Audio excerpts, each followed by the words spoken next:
Hello friends, कैसे हो? I hope कि आप सब बहुत ही अच्छे होंगे। वंस अगेन हम फिर से आ चुके हैं केटीएम गुवाहाटी क्लब। आप लोगों का डिमांड था कि भाई कहाँ गायब हो गए, बीच में उनका कुछ फुल वीडियो नहीं आ रहा है, बस शॉर्ट्स वीडियो डाले जा रहे हैं। तो भाई क्या ही बताएं, ज़िंदगी में काफ़ी बिजी हो चुके थे, पर आप लोगों का प्यार और सपोर्ट हमेशा रहता है। हमारे शॉर्ट्स वीडियो पे लाइक्स आते रहते हैं, पर उसके लिए बहुत बहुत शुक्रिया भाई लोग। तो वंस अगेन आप लोगों का प्रॉपरली ये नॉलेज चाहिए कि फाइनेंस का क्या स्कीम होता है, तो चिल्ला चिल्ला कर अपने दोस्तों को फाइनेंस का आज स्कीम बताने वाले हैं। तो बने रहेगा इस वीडियो को एंड तक, और क्या क्या डॉक्यूमेंट, कैश लेने पे क्या कुछ डिस्काउंट मिलता है क्या, तो ये आप लोगों को बताने वाले हैं। तो चलते हैं बाइक की तरफ और इस वीडियो में पूरे एंड तक बने रहिएगा। दोस्तों, ये मोटरसाइकिल है 160 स्कीम बताएंगे फाइनेंस का। आप इसके अकॉर्डिंग मिला लीजिएगा। आपका कोई भी मॉडल लेना हो तो मिनिमम डाउन पेमेंट में कितना देना पड़ता है, पर ये इसका अमाउंट काफ़ी कम है। 160 सीसी है, इसके अकॉर्डिंग पावर भी काफ़ी अच्छा है और माइलेज भी बहुत बढ़िया मिलता है।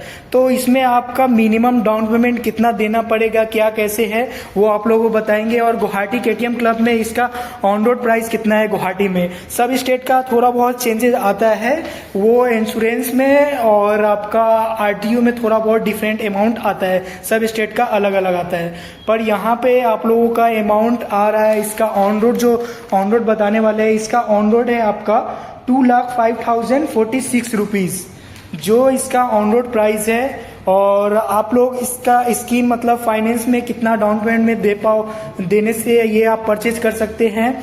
तो ये इसका मिनिमम डाउन पेमेंट 35 से 40 तक अप्रॉक्स आप डाउन पेमेंट देने से ये मोटरसाइकिल परचेज कर सकते हो। मतलब आपका जो ड्रीम बाइक है केटीएम का, कोई भी मोटरसाइकिल हो, डज नॉट मैटर, मैं 160 का ही बात नहीं कर रहा, अगर उससे भी ऊपर 390 हो गया, लाइक यहाँ पे जो है ये एडवेंचर हो गया, कोई भी मोटरसाइकिल हो गया, तो वो आप मिनिमम डाउन पेमेंट में कैसे परचेज कर सकते हो। तो ये आपका फर्स्ट स्कीम है कि आपका सिविल बेटर होना चाहिए। अगर सिविल बेटर होता है तो उसके अकॉर्डिंग आप कोई भी मोटरसाइकिल मिनिमम डाउन पेमेंट में देने से परचेज कर सकते हो। लेकिन माइनस सिविल वाले, मतलब कि जो कॉलेज लाइफ में है, लाइक उनका माइनस सिविल है, आज तक कभी लोन नहीं लिए, तो उसको मिनिमम डाउन पेमेंट वही पहले भी बताया मैंने 35 से 40 देना पड़ेगा। और 40 डाउन पेमेंट जब पर्सन, अगर कोई भी व्यक्ति अगर दे रहा है, तो उसका ईएमआई कितना आता है। कोई भी पर्सन अगर मोटरसाइकिल ईएमआई पे करवाता है और डीपी उसका 40,000 है और ऑन रोड है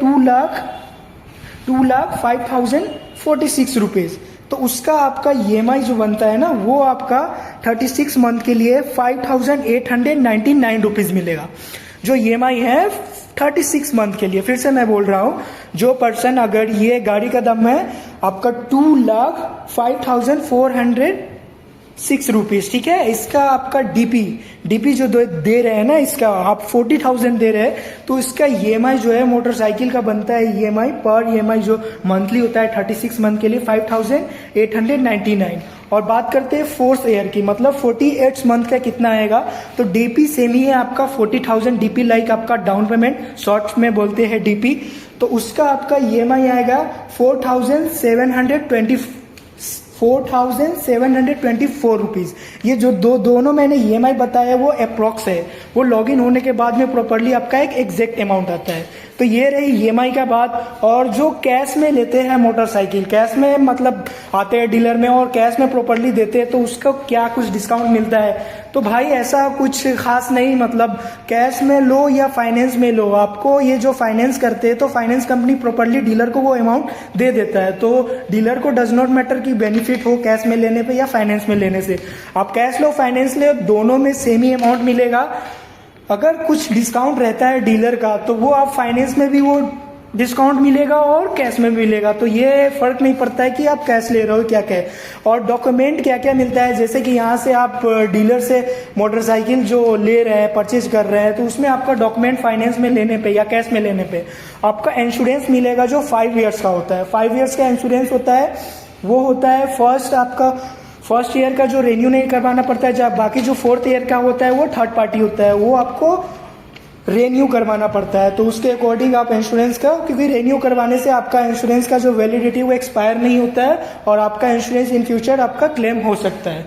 तो ये काफ़ी बेटर है, क्योंकि आपको इंश्योरेंस क्लेम अगर खुदा ना खास करे अगर कुछ हो जाए तो इंश्योरेंस अगर क्लेम करना है तो आपको रेन्यू जरूर कराना पड़ेगा। अपडेट हमेशा इंश्योरेंस ईयर बाय ईयर करवा दीजिए, वो आपके लिए बेटर है। और मिलता है एक आपका जो टैक्स देते हैं वो आरटीओ उसको बोलते हैं, तो वो आरटीओ होता है 15 ईयर्स का, 15 साल का होता है। जो आपको अमाउंट जो देते हैं ना आरटीओ का, तो वो 15 साल के लिए रहता है। 15 साल के बाद ही वो एक्सपायर होता है। ज्यादातर मोटरसाइकिल में नहीं, लगभग पूरा मोटरसाइकिल में यही होता है। आप ये केटीएम का ही नहीं, अदर कोई भी ब्रांड का, लाइक हो गया होंडा का, हो गया रॉयल एनफील्ड का, हो गया या आपका हो गया यमहा का, कोई भी मॉडल का हो गया, तो सबका प्रॉपरली आपका वही आता है आरटीओ में। इंश्योरेंस में भी लगभग वही 5 ईयर्स का होता है फर्स्ट पार्टी, और बाकी फोर्थ होता है जो थर्ड पार्टी होता है। तो सबका लगभग सेम ही। और ईएमआई का स्कीम जो मैंने बताया, ये 160 सीसी का मॉडल है, जो इस पे मैंने आपको ईएमआई बताया, ठीक है। ये मॉडल जो है 160 है, इसका लुक भी देख रहे हैं काफी सेक्सी है। तो कभी भी प्लान हो अगर लेने पे फाइनेंस में, तो आप यहाँ पे जो नंबर दे रहे हैं यहाँ पे आप कॉल कर लीजिएगा, और कॉल करके आपको प्रॉपरली फाइनेंस का स्कीम मिल जाएगा, ठीक है। तो आपका कंपलसरी डॉक्यूमेंट हो गया आधार और पेन, ये दोनों रहना ही चाहिए। और एक चीज इसमें ये भी, एज काफी मैटर रखता है। अगर फाइनेंस में अगर कोई भी कंपनी से लेते हो, फाइनेंस करवाते हो, तो मिनिमम जो एज होता है वो 22 होता है। 22 से नीचे वालों का शायद ही नहीं मिलता है, जहां तक मुझे पता है वो 22 से नीचे वाले को नहीं मिलता है। तो आपको मिनिमम एज जो होता है वो 22 होता है। तो सो गाइज, आई होप कि आप लोगों को वीडियो ये अच्छी लगी हो और काफ़ी नॉलेज मिला हो इस वीडियो से जो फाइनेंस के बारे में होता है। तो नेक्स्ट वीडियो में मिलते हैं इसी एनर्जी के साथ में। अगर कोई वीडियो, अगर आप लोगों को कोई मोटरसाइकिल के फ्यूचर्स के बारे में जानना है या कोई भी मॉडल के बारे में अमाउंट जानना है, कुछ भी, तो आप कमेंट कर सकते हैं बेझिझक। आप लोगों के कमेंट के अकॉर्डिंग ही मेरा नेक्स्ट वीडियो रहेगा, ठीक है। तो आप लोग कमेंट करें, उसके अकॉर्डिंग मैं नेक्स्ट वीडियो बनाता हूं। तो मिलते हैं नेक्स्ट वीडियो में इसी एनर्जी के साथ। तब तक के लिए bye bye my all dear friends.